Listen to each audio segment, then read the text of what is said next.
माता की गोद विश्व का सबसे महान शिक्षालय होता है और माता के आंचल में जो दूध होता है, इस धरा पर, धरती पर उससे जैसा कोई अमृत नहीं है।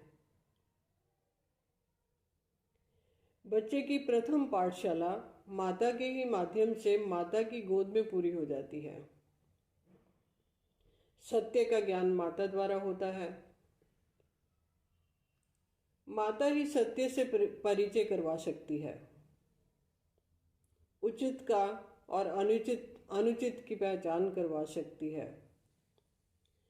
प्रत्येक बच्चे का अपनी माँ के ऊपर अटूट विश्वास होता है। संसार में आने के बाद माँ बच्चे की पहली आदत बन जाती है। शिशु के जन्म के 9 महीने बाद पिता का परिचय माँ द्वारा होता है। माता पिता दोनों सहयोगी होते हैं। माता पिता दोनों के अधिकार भी अलग अलग हैं। दोनों की शिक्षाएं भी अलग अलग हैं। जैसे पुरुष का मार्ग विज्ञान है और स्त्री का मार्ग धर्म है, पिता विज्ञान की शिक्षाएं देता है, समाज की शिक्षाएं देता है और माता धर्म कर्म सिखाती है। एक और महत्वपूर्ण सवाल है, क्या परमात्मा पत्ते पत्ते में है? कण कण में है? परमात्मा सर्वव्यापी है? परमात्मा सर्वव्यापी कैसे हो सकता है? उदाहरण के तौर पर संसार में एक माता 6 बच्चों को जन्म देती है, 7 बच्चों को जन्म देती है। जन्म देने वाली माता उन सभी के बच्चों के बीच में थोड़ी चली जाती है।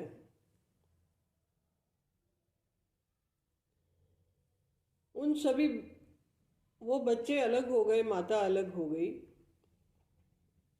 माता का अपना एक अलग अस्तित्व बचा रहता है। जन्म देने वाली माता का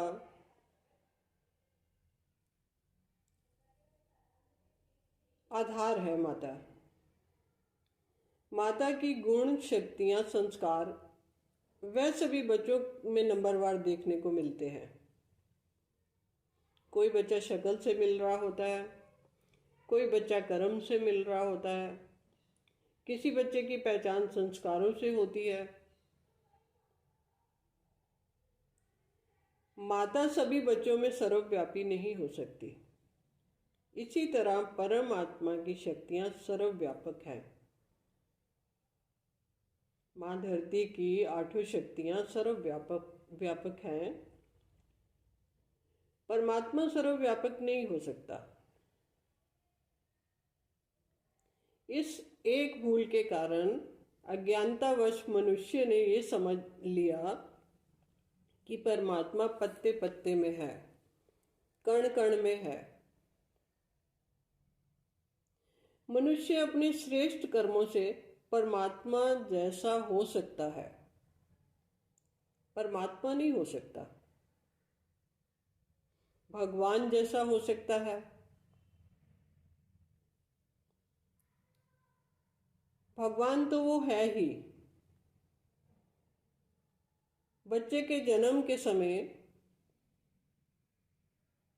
बच्चा कोई भी गलती कर दे तो उस गलती को माफ किया जाता है। 2-3 साल का बच्चा अगर कुछ तोड़ भी देता है तो उस पर ध्यान नहीं दिया जाता। तो परमात्मा सर्वव्यापक नहीं है। परमात्मा की सारी शक्तियां सर्वव्यापक हैं। कृष्ण अर्जुन को यही कह रहे हैं, यही समझा रहे हैं।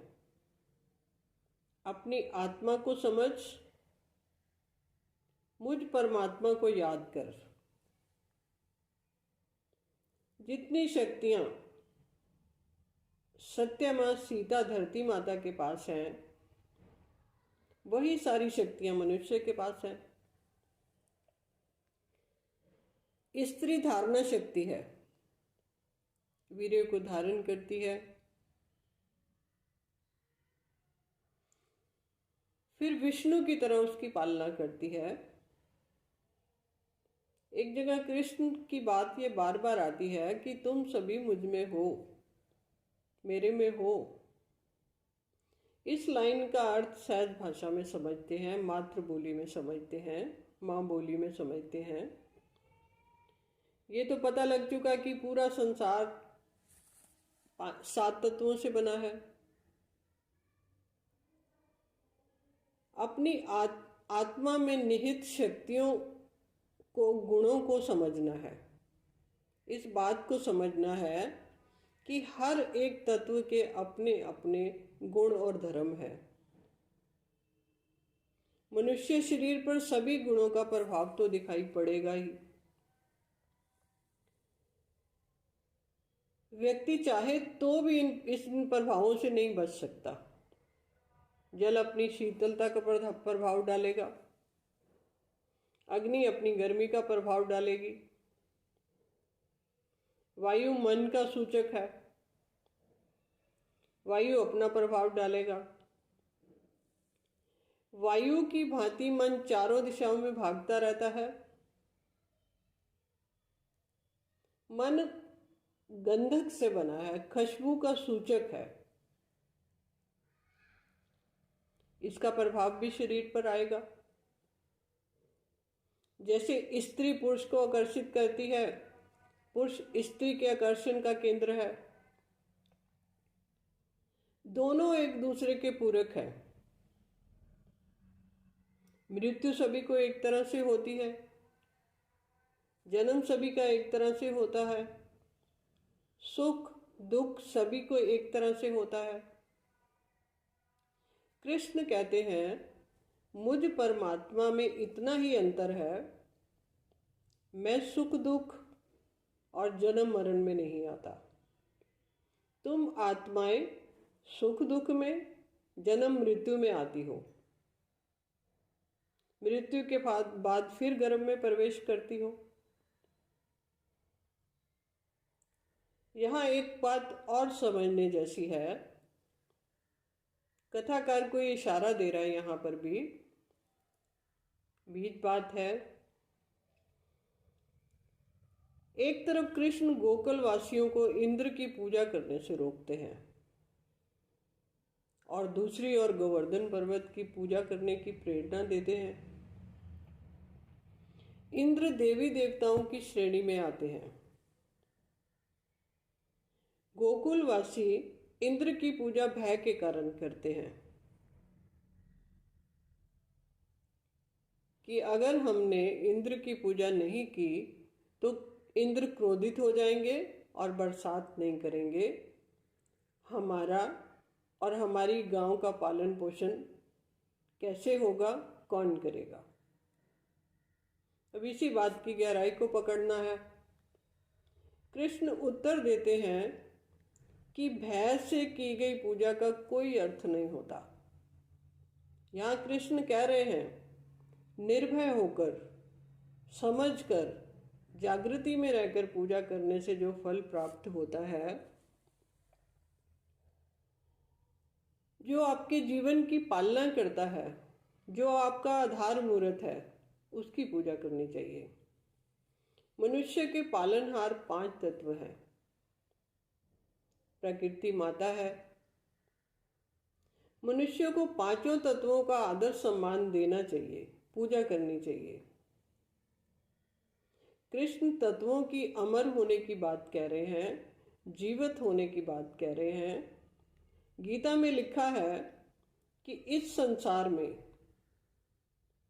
आदि से लेकर अब तक, अनादि तक, ये 3 शक्तियां हमेशा रहती हैं। अंडरलाइन करना है, आत्मा, परमात्मा और प्रकृति। ये अजर है, अमर है, सदा काल से हैं, सदा रहेंगी। कथाकार यहाँ जो संदेश दे रहा है वह ये है कि अंधश्रद्धा की भक्ति नहीं होनी चाहिए। भ्रमों वहमों में नहीं फंसना चाहिए। ये अज्ञानता है।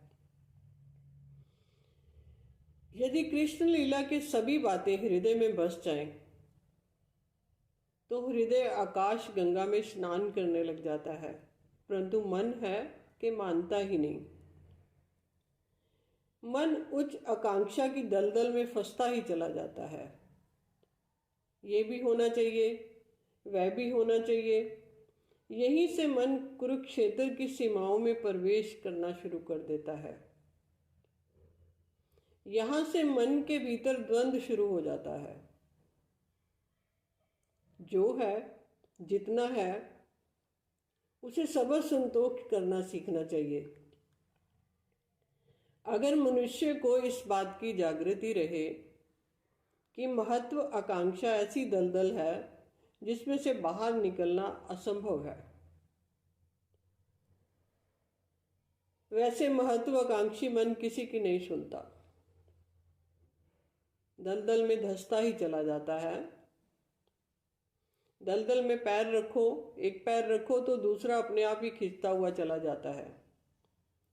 यही कुरुक्षेत्र है। यहां से ही महाभारत शुरू हो जाती है।